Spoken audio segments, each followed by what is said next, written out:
প্রজেক্টের কনসেপ্টটা ছিল একটা minimalistic colour scheme, neutral colour scheme. আর ক্লায়েন্টের রিকোয়ারমেন্ট ছিল ওনার ফ্ল্যাটটা নিউট্রাল কালার কম্বিনেশন নিয়ে হবে আর হচ্ছে অর্গানাইজড হবে, জাস্ট এটাই।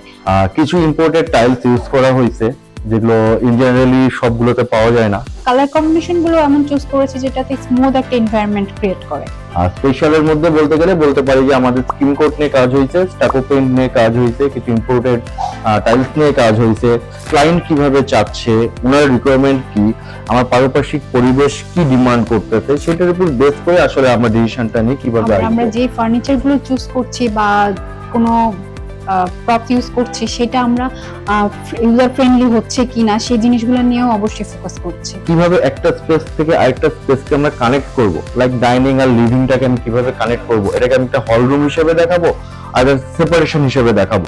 যে থাকবে বাসাটায় সে যেন, ক্লায়েন্ট যেন দিন শেষে রুমে এসে তার মনে হয় যে একটা শান্তি ফিল করছে, জাস্ট এটাই আমরা মানে প্রায়োরিটি দিয়েছিল আমাদের।